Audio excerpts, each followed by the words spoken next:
Well, brothers and sisters, today is my 24th video. The title for this video is Disability Discrimination.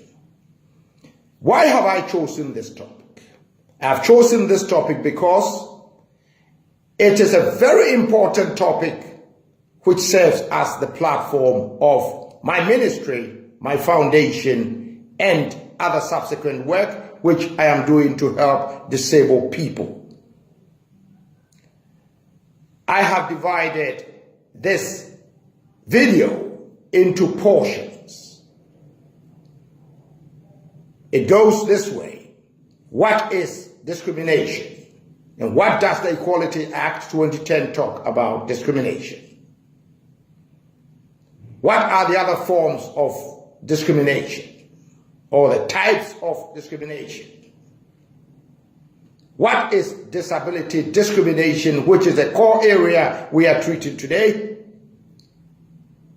And I will end up with what actually or what role does disability ministry, disability activism and campaigning do to help and shape the role of disability in world issues? What is discrimination?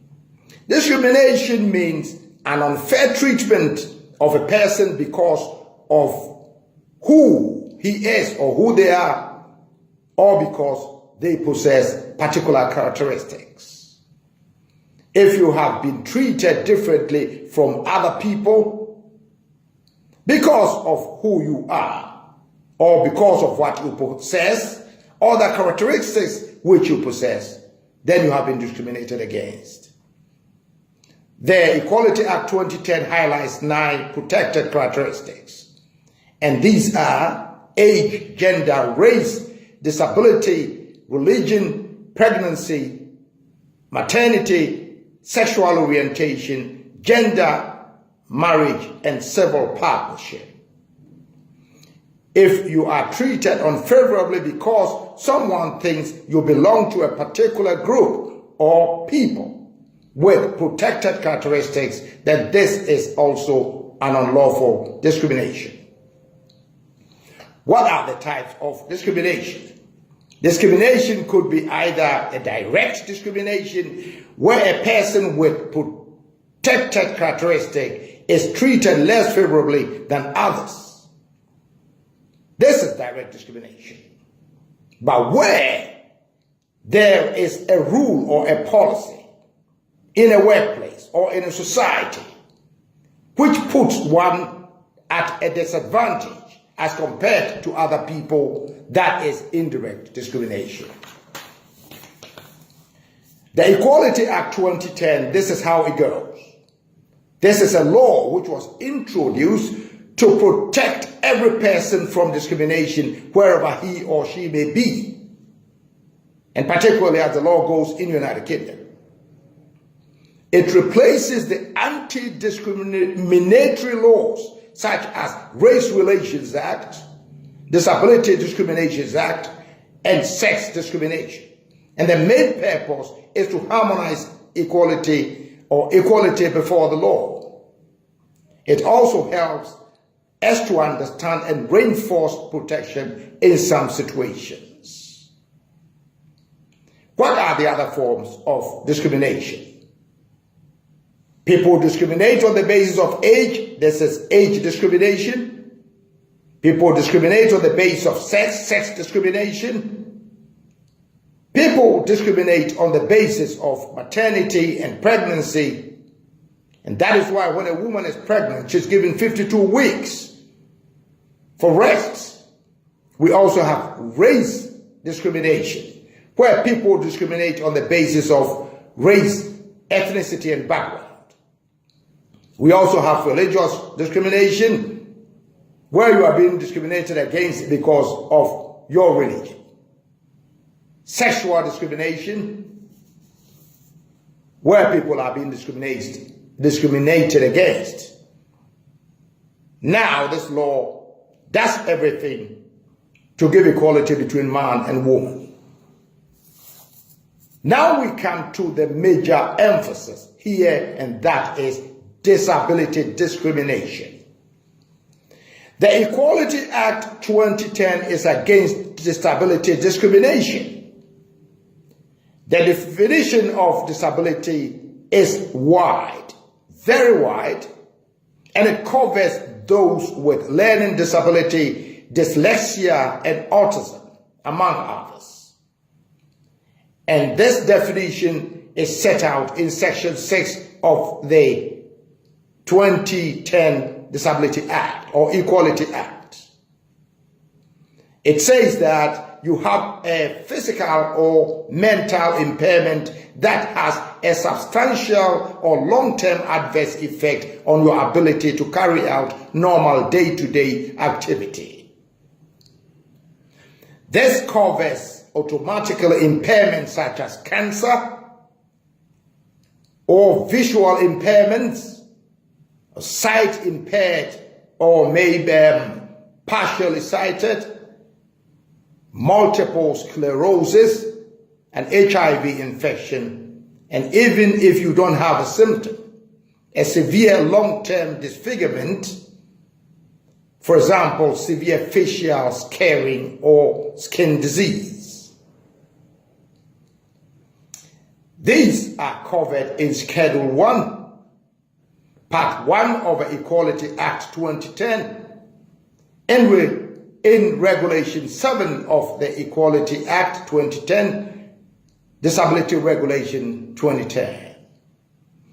Discrimination against the disabled or putting the disabled at an unfair disadvantage wherever they may be is unlawful. It's really unlawful. It could be in college settings, at workplaces, or maybe buying property, or where people are providing goods and services and other facilities. And the only time when disability discrimination is considered legal is if it is possible to justify actions on health and safety grounds or because of unavoidable business reasons. The disabled must specify the exact definition of disability. Here, a person can claim disability if they have any physical or mental impairment that has a substantial or long-term adverse effect on their ability to carry out normal everyday activities. The disabled must meet these two requirements, which is substantial and long-term, for him to be considered disabled. Employers must make reasonable adjustments for a disabled person to help them overcome any inherent advantages resulting from their disability. The equality law protects you from being discriminated against wherever you may be, and it could be during recruitment, training, employment terms and conditions, and other conditions like promotion, transfer, advancement opportunities, redundancy, and dismissal periods. That discrimination against disabled people can occur. Treating a disabled employee unfairly or refusing to hire qualified prospective employee only because of disability is against the law. Imagine somebody's going to look for a job and they tell him, oh, we can't give you a job, all because he's disabled. While as a result of this, some of us have taken it upon ourselves to continue with how we can campaign and fight for our brothers and sisters who are disabled. Because the more pressure we put on, the more governments, the more institutions come to have to know what we actually are after. Most people don't know what actually disability is. They talk anyhow. But the more we put pressure on institutions, the more they come to feel what actually we need from them as disabled people. Brothers and sisters, disability goes also into churches. Churches are made up of a large society. Persons who walk into the church could be disabled people, non-disabled people. But less treatment has been given to people with disabilities. It is as a result of this that we have taken upon ourselves to move on to see what we can do with disability. Remember, brothers and sisters, today's topic is a very important topic. In subsequent topics, I'll be relating them to the Bible. I'll be relating them to the corporate world. I'll be relating them to wherever they should be. I'll be relating them to the professional world, so that everybody comes to understand what actually and where the disability issue goes into. Thank you very much for this video. Have enough time to listen to this video and listen to them. It's a very important topic for our subsequent topics. God richly bless you.